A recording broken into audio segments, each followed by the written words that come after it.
चातुर्मास का अर्थ ये होता है कि 4 महीने रुकना है, साधना भी है और रुकना भी है। जैन व्यक्ति कम बोलता है, लेकिन जब वो बोलता है तो फिर किसी को बोलने नहीं देता है। लेकिन लोगों के पास खाने को नहीं था, तो कई बार ये भी घटना हुई कि लोगों ने पेट फाड़ के उनका भोजन निकाल लिया। भले वो पेट के अंदर उन्हें कुछ तो मिलेगा। जब शरीर की चिंता करके अपन डॉक्टर के पास तो दूर जा सकते हैं, तो आत्मा की चिंतन करके भी हम मंदिर जा सकते हैं, इसमें कोई बाधा नहीं है। तो मंदिर जाना ही है। आज हम बात करेंगे चौमासा या चतुर्मास के बारे में। चौमासा क्या है, क्या महत्व है इसका, और जैन मुनि ये 4 महीने एक ही स्थल पर क्यों ठहरते हैं? क्या यह सिर्फ बारिश से बचने के लिए है या कुछ और भी है इस रुकने में? आइए जानते हैं सीधे मुनि श्री आदित्य सागर जी महाराज से ही इस बारे में। नमोस्तु गुरुदेव। गुरु महाराज, चौमासे का क्या अर्थ है और ये कब से शुरू होता है? देखिए, चतुर्मास के लिए ये जो वर्ड चलता है चातुर्मास, वो ये वर्तमान के परिप्रेक्ष्य से पूर्व काल में जो साधु भगवान थे वो वर्षा योग करते थे। योग का मतलब होता है कि बाहर की प्रवृत्ति बंद करके अंदर की प्रवृत्ति प्रारंभ करना, वो वर्षा योग होता है। और वर्षा योग का एक मुख्य कारण ये है कि उस समय जीवों की उत्पत्ति बहुत होती है, जगह जगह पानी बहता है, वहाँ खाई आदि लग जाती है, छोटे छोटे सूक्ष्म जीव बहुत हो जाते हैं। उस समय गमनागमन करने में, अपनी पूरी चर्या पालने में जीवों की हिंसा होने का भय है। इसलिए साधु जगह भगवान एक जगह रुक करके उस प्रक्रिया को अपने अनुसार, आगम के अनुसार करते हैं, कैसे हम अहिंसा को पालन कर पाएं, इस उद्देश्य से लेकर के वो चातुर्मास का कार्य करते हैं। क्या चौमासा केवल मौसम से ही संबंध रखता है या इसका कोई साधना से विशेष रीजनिंग मतलब? देखिए, चातुर्मास का अर्थ ये होता है कि 4 महीने रुकना है, साधना भी है और रुकना भी है। ऐसा नहीं है कि 4 महीने और नहीं चल सकते, 4 महीने भी और चल सकते, इसमें कोई बाधा नहीं है। बट बात यह है कि हम अपने धर्म की रक्षा, जो हमने चारित्र लिया है, साधना कर रहे हैं साधु में, उसकी रक्षा कैसे करेंगे? तो उसकी रक्षा के लिए उनको रुकना पड़ेगा। जगह जगह जब वो शुद्धि आदि के लिए आते तो दिक्कत होती है, क्योंकि घास है, खाई है। फिर इसके साथ साथ एक जगह रुकने से जो चर्या होती है वो बहुत व्यवस्थित हो जाती है। मुख्य बात यह है कि हम अपने अहिंसा की रक्षा कर पाते हैं। ज़्यादातर ये चीज़ देखी जाती है कि बरसात के मौसम में बहुत ज़्यादा हिंसा होती है। आप देखना कभी कि छत पर एक छोटा सा पत्थर रख के देख लेना आप बरसात के मौसम में, और 5-10-15 दिन में उस पत्थर को उठाना, उसके नीचे बहुत सारे कीड़े मिलेंगे। तो इसलिए चलती भी नहीं है ज़्यादा, ताकि उन जीवों को कोई हिंसा भी नहीं हो, किसी को कोई तकलीफ भी नहीं हो। एक जगह रुक करके वर्षा योग करते हैं, उपवास पूर्वक वो वर्षा योग करते हैं। पहले उपवास करते हैं, फिर वो वर्षावास एक निश्चित क्षेत्र करते हैं कि इसके बाहर नहीं जाएंगे। इसके बाद वो जो निष्ठापन करते हैं दीपावली के दिन, उस दिन भी उपवास करते हैं। तो ये चातुर्मास की स्थापना उपवास पूर्वक और उसका निष्ठापन भी उपवास पूर्वक करते हैं, क्योंकि हम भगवान की बताए हुए मार्ग पर चलना है हमें, ऐसा। तो चातुर्मास कब स्टार्ट होता है, कब इसका निष्पादन होता है? देखिए, आषाढ़ के मास की जो अंतिम तिथि होती है, उस तिथि में चातुर्मास की स्थापना करते हैं। अभी 9 जुलाई को वो लास्ट डेट थी अभी इस साल के हिसाब से। और जो निष्ठापन होता है वो दीपावली में होता है, कार्तिक में। और निष्ठापन का ये जो तात्पर्य ही रहता है कि अब मैंने जो स्थापना की थी, जो नियम लिए थे, अब उन नियमों को, जो 4 महीने के विशेष नियम थे, उनको अब मैं पूरा कर चुका हूँ। अब मैं आगे गमनागमन कर सकता हूँ। एक जगह रुकने से एक लाभ ये मिलता है कि जो उनका लेखन कार्य है, उनका चिंतन कार्य है, तपस्या आदि बढ़ाना है, उपवास करना है, तो चलते चलते उपवास भी नहीं होते, रुक करके वो तपस्या भी कर लेते हैं। लेकिन मेन बात यह है कि एक जगह रुकने के बाद वर्षा योग में जितनी ज़्यादा हो सके हम जीवों को रक्षा कर सकें। इसका एक फेस और है जो हमारी साधना से रिलेटेड नहीं है। जो लोग श्रावक लोग वहाँ रहते हैं गुरुओं के पास, जहाँ चातुर्मास करते हैं, जैसे यहाँ चातुर्मास चल रहा है, उनको 4 महीने धर्म ध्यान का मौका मिलता है। गुरुजन मिलते हैं, गुरुजन के साथ इंटरेक्शन होता है, कुछ वो सीखते हैं, कुछ बताते हैं, कुछ अपने जीवन में उतारते हैं। इसी बीच में किसी को वैराग हो जाता है, और जब वैराग हो जाता है तो साधु बन जाता है। 2008 में गुरु जी का चातुर्मास जबलपुर था, और उसके बाद जब हम चातुर्मास में जुड़े तो उस चातुर्मास की उपलब्धि ये रही कि हमको वैराग हुआ। जब हमको वैराग हुआ तो मैं गुरु जी के साथ चल गया। चातुर्मास की उपलब्धि ये भी रहती है कि श्रावक भी साधना करता है, गुरुओं की सेवा करता है, साथ साथ वो स्वयं भी साधक बन सकता है। उसको इस बात का एक कॉन्फिडेंस भी आ जाता है, जिसके साथ रहो वैसा बनने का मन हो जाता है। जैसे आपने बोला कि चातुर्मास में आप लोग एक रेडियस बांध करके रखते हो कि इतने एरिया से ठहरने जाओ, तो उसके पीछे कोई खास वजह और कितना होता है कि वो आप एरिया मानते हैं कि उसके बाहर ना जा सके? देखिए, एरिया ऐसा कोई निश्चित नहीं है। जैसे अपन जयपुर आए तो जयपुर का मैंने रेडियस सेट किया है कि जयपुर के बाहर हम नहीं जाएंगे।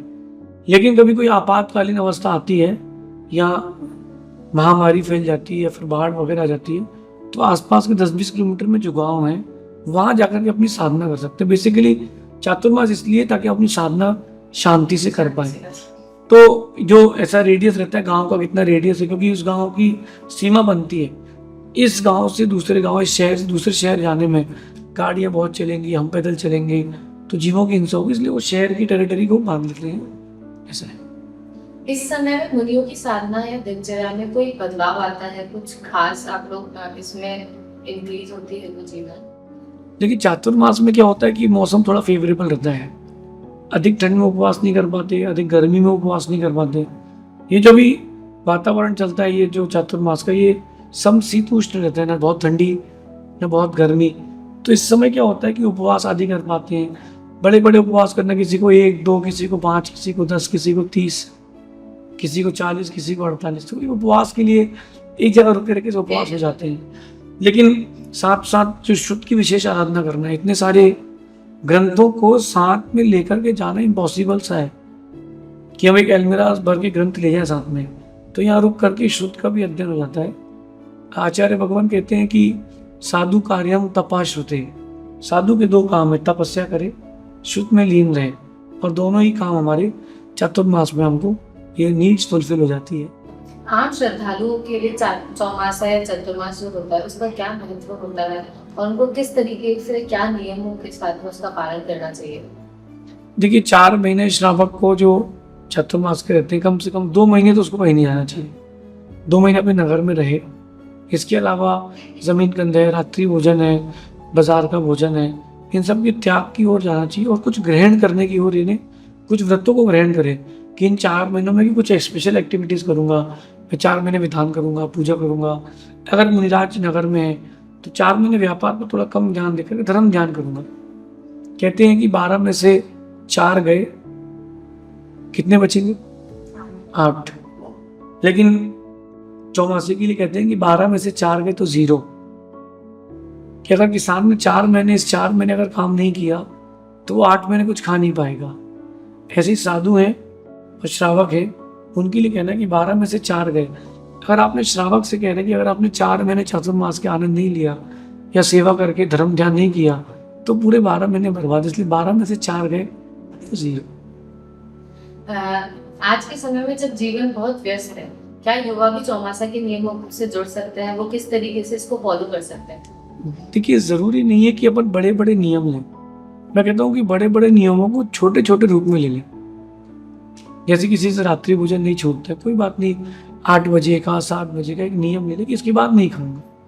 किसी को जमीन कंध पूरा नहीं छूटता तो ठीक है, तो जितना छोड़ सकते उतना छोड़ दे। रोज अभिषेक पूजा कर ले, नहीं कर पा रहा कम से कम महीने में 15-20 दिन कर ले, लेकिन करे तो जितना अधिक कर सकता है करे। धर्म, जैन धर्म जो है वो सिखाता है कि जबरदस्ती नहीं, स्वेच्छा से अपन को नियम लेना है, लेकिन वो नियम छोटे हो या बड़े हो दृढ़ता से पाले जाएं, उनमें कोई शिथिलता ना आए। छोटे छोटे बच्चे भी नियम ले सकते हैं और इस चातुर्मास में वो अपने लिए धर्म ध्यान कर सकते हैं। जिस नगर में गुरु हैं, तो जहाँ जहाँ गुरु हैं वहाँ रहते हैं, तो गुरुओं के पास जब जब रहते ना भूख लगती ना प्यास, ना घर जाने की इच्छा होती ना कुछ करने की इच्छा होती है। उनकी वस्तिका से, उनकी कक्ष से बाहर निकलती बाकी दुनिया में आते हैं।